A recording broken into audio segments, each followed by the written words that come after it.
Regardons ce paysage dans le désert saoudien. Sur cette vue satellite prise en 2019, il apparaît complètement vide. Juste à côté, une route semble sortir de nulle part, et des dizaines de camions l'empruntent. Car à partir d'ici, l'image a été prise plus tard, en 2023. Ce chantier a posé les premières pierres d'un projet titanesque. Car d'ici 2029, ça doit ressembler à ça. The region's first outdoor ski experience. Enjoy the buzz of world-class entertainment. Salut, c'est Lucas. En octobre 2022, l'Arabie Saoudite est officiellement désignée pour accueillir les Jeux Asiatiques d'hiver de 2029. En fait, c'est une sorte de déclinaison des Jeux Olympiques d'hiver, mais pour les pays d'Asie. Ce seront les premiers Jeux d'hiver de l'histoire à être organisés dans la péninsule arabique. Cette annonce, elle a suscité plusieurs critiques et interrogations, notamment par des athlètes. Du point de vue écologique, ça paraît être une catastrophe. Extérieurement parlant, je ne connais pas assez le projet, je ne connais pas assez le sujet pour vraiment dire que c'est une catastrophe. Pour l'Arabie Saoudite, ça fait partie d'un projet beaucoup plus important, vous allez voir. Et pour ça, le pays met en avant des engagements pour être zéro carbone et pour préserver la nature. Dans cet épisode de la grande explication, j'ai voulu comprendre comment peut-on organiser une compétition sportive d'hiver dans le désert. Cela peut-il être respectueux de la nature comme l'annonce le projet? Je vous explique.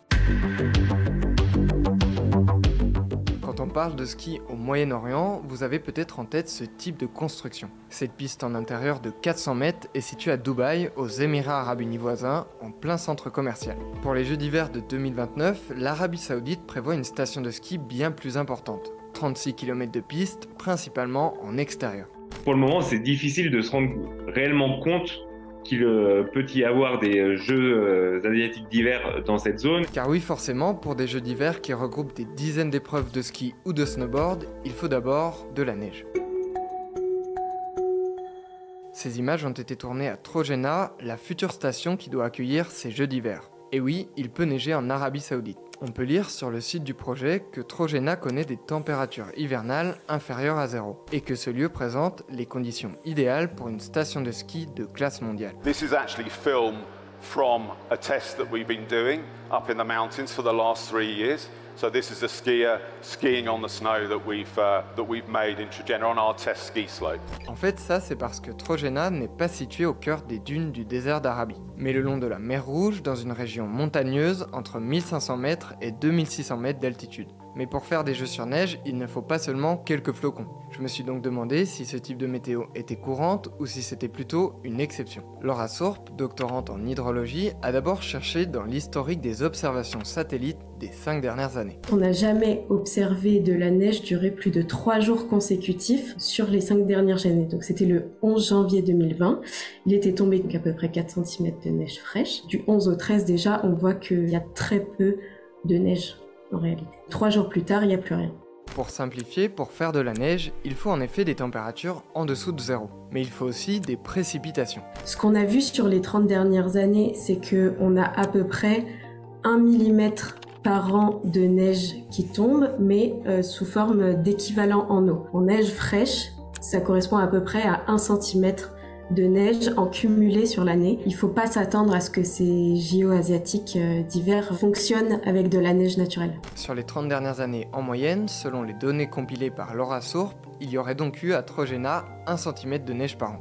En France, une station comme l'Alpe d'Huez enregistre une moyenne de 388 cm de neige par an. Les promoteurs de Trojena mettent en avant plusieurs solutions pour permettre de skier à cet endroit et on va revenir dessus un peu plus tard. Mais avant ça, on va voir que cette station fait en fait partie d'un projet bien plus gigantesque. Ce projet, c'est Neom, une immense ville que souhaite construire le gouvernement saoudien.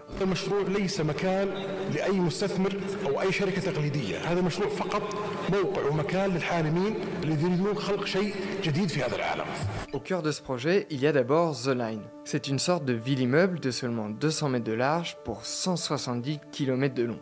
Voilà ce que ça donne sur une carte. Chaque côté s'élève sur 500 mètres de hauteur et doit être recouvert de miroirs. À l'intérieur, le projet ne prévoit pas de route, mais un train à grande vitesse capable de relier les deux bouts en 20 minutes. The Line doit aussi accueillir de nombreuses activités économiques. À terme, selon le site du projet, la ville pourra accueillir 9 millions d'habitants. Mais The Line n'est pas la seule composante de Neom. Voici par exemple Oxagon, un gigantesque port industriel. Celui-ci est imaginé entièrement automatisé, il est situé le long de la mer Rouge où passe 13% du commerce mondial de containers. Donc Neom, ça vient de l'étymologie grecque néo et M c'est Moustakbal, donc ça veut dire le nouveau futur. C'est un étalement urbain de 26 500 km², c'est l'équivalent de la Belgique. Ok, mais quel rapport avec les jeux d'hiver? En fait, à côté de The Line et d'Hexagone, Neom a un troisième pilier, Trojena. Et Trojena est présenté comme une nouvelle destination mondiale pour le tourisme de montagne. C'est ici, dans ces montagnes désertiques, que doivent être construits les 36 km de pistes de ski, mais aussi un lac artificiel géant, plus de 2800 logements et chalets, 12 hôtels de luxe, 42 000 m² de commerces et de restaurants, ou encore une réserve naturelle. L'ouverture de ce site est prévue pour 2026, et c'est donc 3 ans plus tard que doivent y avoir lieu les Jeux d'hiver. Donc en fait, c'est aussi la volonté de promouvoir ce projet de Trojena à travers ce projet complètement fou d'organiser des Jeux asiatiques d'hiver dans le nord de l'Arabie Saoudite. Mais tout ça, est-ce que c'est vraiment compatible avec la préservation de l'environnement, du climat ou encore de l'eau? Cette vidéo montre des tests faits à Trojena pour skier sur des supports artificiels. Mais des épreuves sur neige sont bien annoncées pour la compétition et le site du projet prévoit 3 mois de ski sur neige en hiver. En fait, pour relever ce défi, Trojena mise sur un mélange de neige naturelle et de neige artificielle. Plus précisément, cet article du média saoudien Al Arabiya explique qu'environ 75% des pistes seront recouvertes de neige artificielle. Cette neige devrait être fabriquée de la manière la plus durable possible avec aucun additif chimique selon Philippe Gulette, le directeur du projet Trojena. Des jeux d'hiver reposant sur de la neige artificielle, ce n'est pas vraiment une nouveauté. C'était par exemple le cas aux Jeux Olympiques d'hiver de Pékin en 2022. Mais dans le cas de l'Arabie Saoudite, certains questionnent le réalisme de ces annonces. Parce que déjà, pour fabriquer et conserver de la neige artificielle, il faut du froid. Une fois qu'on a produit donc de la neige artificielle, il faut savoir si elle va tenir. L'altitude moyenne de la parcelle qu'on a regardée, elle est à 1500 mètres d'altitude, ce qui correspond à peu près au bas de leur station. Ce qu'on a vu, c'est qu'en moyenne, on a moins de 1 jour par an où la température moyenne sur la journée, elle est inférieure à 0 degré. Pour comparaison, à Toulouse, on est à 4 jours par an. J'ai aussi lu que d'ici 2050, l'Arabie Saoudite devrait connaître une hausse significative de ses températures à cause du réchauffement climatique. De son côté, Clark Williams, chargé de la communication de Neom, explique dans cet article d'Euronews avoir besoin de moins 3 degrés pour créer de la neige, ce qui serait possible selon lui 3 mois de l'année. Pour faire de la neige artificielle, il faut ensuite de l'eau et de l'énergie. Philippe Gulette prévoit notamment de récupérer et de recycler une partie de l'eau de fonte sous les pistes de ski. Mais d'où viendra l'eau à la base? Toujours selon Philippe Gulette, elle sera acheminée depuis des usines de dessalement sans rejet. 36 km de piste, ça fait des volumes d'eau assez importants. L'Arabie Saoudite va se reposer sur le dessalement de l'eau. Elle connaît bien ce procédé. Dessaler l'eau de mer, ça peut être plus ou moins polluant. En fait, ça dépend de la gestion des rejets et de l'énergie utilisée. J'en parle plus en détail dans cette précédente vidéo. Plus généralement, quels peuvent être les impacts de Trojena et de Neom sur l'environnement.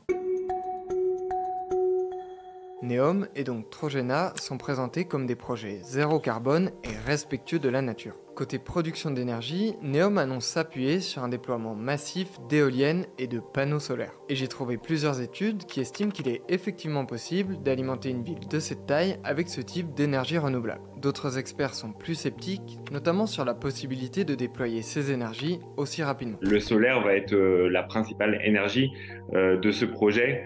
En plus de l'hydrogène vert dans lequel l'Arabie Saoudite s'est engagée comme un pari. Et si vous êtes intéressé par plus de détails sur ce point en particulier, je vous mets le lien de quelques études sous la vidéo YouTube. Si l'Arabie Saoudite met en avant 100% d'énergie bas carbone pour ce projet emblématique, ce n'est pas encore un objectif à l'échelle du pays.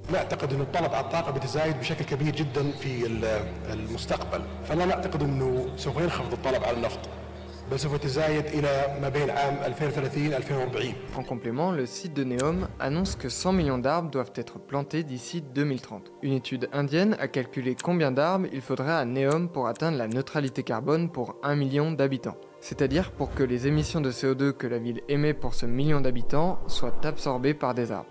Résultat, selon cette étude, il faudrait 1 milliard d'arbres.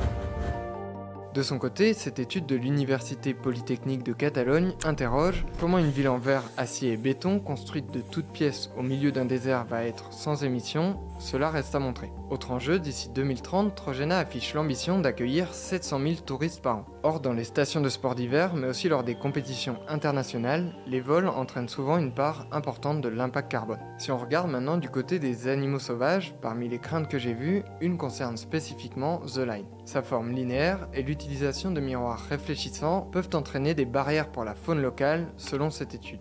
Par ailleurs, plusieurs ONG et chercheurs pointent la question des droits humains. La tribu qui est installée depuis des siècles sur ces terres se trouve contestée par le royaume. Parmi cette tribu, il y a des gens qui sont mécontents parce que les rétributions sont différentes en fonction de la terre et des biens que possède chacun d'entre eux sur ce territoire. Il y a eu au moins 150 hommes condamnés à des peines de prison, et notamment certains à la peine de mort. Alors, pourquoi faire ces Jeux d'hiver ici ?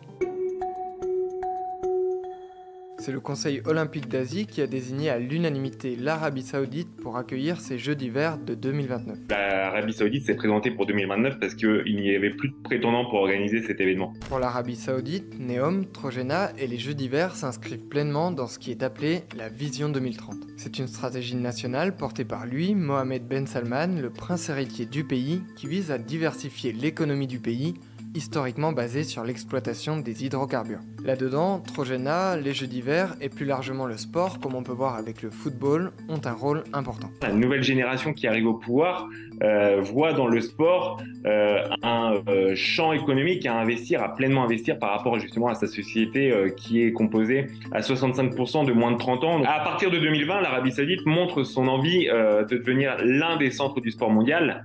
Et donc, dans ce but, elle va investir dans le golf, mais aussi dans l'hippisme, le football comme on a pu le voir, mais aussi dans le cricket. Il y a vraiment la volonté de construire une vitrine sportive mondiale afin de se rendre attractive aux yeux du monde. المملكة فعلا حاضنة لمواطنيها تهتم في شبابها تعمل يعني وفق رؤية همها وهاجسها الأول هو المواطن. مسألة تطوير ما ممكن ما أحبذ إني أسميها تطوير، ممكن نسميها بناء ثقافة الألعاب الشتوية في السعودية.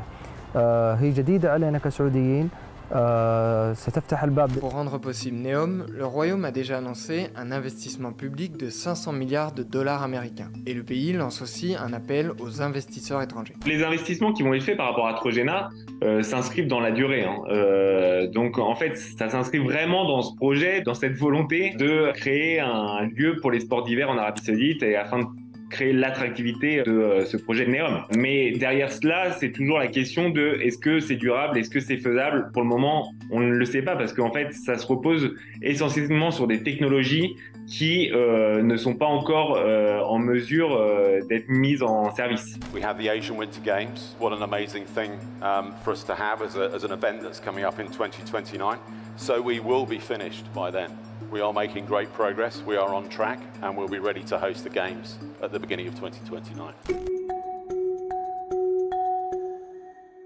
J'espère que cet épisode de la grande explication vous aura intéressé. Comme d'habitude, voici un bonus raconté par Raphaël le Mago Ariek. J'ai rencontré notamment à Abu Dhabi des gens au sein du ministère du Sport d'Abu Dhabi qui me racontaient qu'à un moment, ils avaient la volonté d'accueillir une étape de la Coupe du monde de slalom, par exemple, à Abu Dhabi. Donc en fait, ces visions assez folles ne sont pas nouvelles, mais l'Arabie Saoudite, elle, crée un événement bien plus fou et au sein d'un complexe, au sein d'une ville qui représente l'Arabie Saoudite de demain en fait. Vous pouvez bien sûr poser vos questions en commentaire et n'hésitez pas à liker la vidéo si elle vous a plu pour qu'elle puisse toucher un public plus large. Vous pouvez bien sûr vous abonner à Brut et retrouver ici d'autres vidéos de la grande explication sur les animaux ou l'environnement. Et on se retrouve dimanche prochain pour une nouvelle vidéo.